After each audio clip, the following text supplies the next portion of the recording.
আছেন? আপনার মেয়ে খেলেই বেড়াতে চলে আসলাম। হ্যাঁ আছে।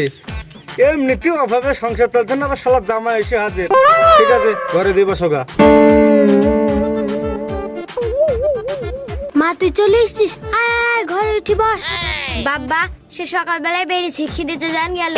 যাও তোমার জামাইয়ের জন্য খাবার রেডি করো। ঠিক আছে করছি, তুই ঘরে উঠি বস।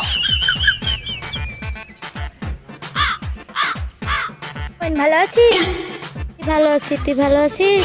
আমি ভালো আছি। তুই স্কুলে যাস তো? স্কুল 1.5 মাস ছুটি রে। তুই বস, আমি কিছু পাইরি দি।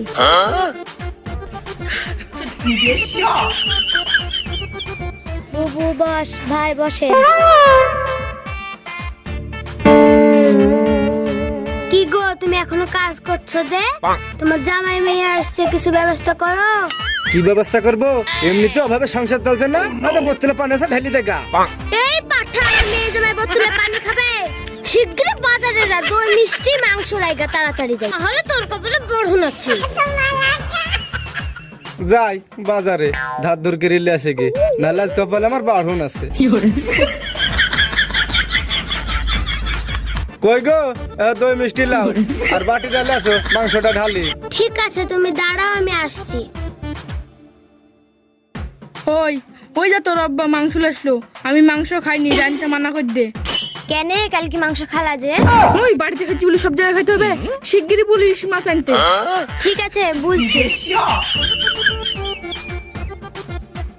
ও মা, তোমার জামাই মাংস খায় না, তাকে বলো ইলিশ মাছ আন। ঠিক আছে বলছি।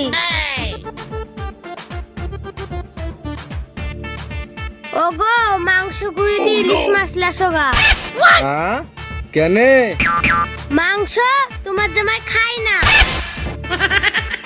এই হয়েছিল না, ধার কিনলে আসনু আবার ইলিশ যা লে আসছি এই খাতে বল। আমার কাছে টাকা পয়সা নাই, আমি লে আসতে পারবো না। এই পাঠা ইলিশ মাছ লাইবি না, তোকে বারুন পিটা করবো।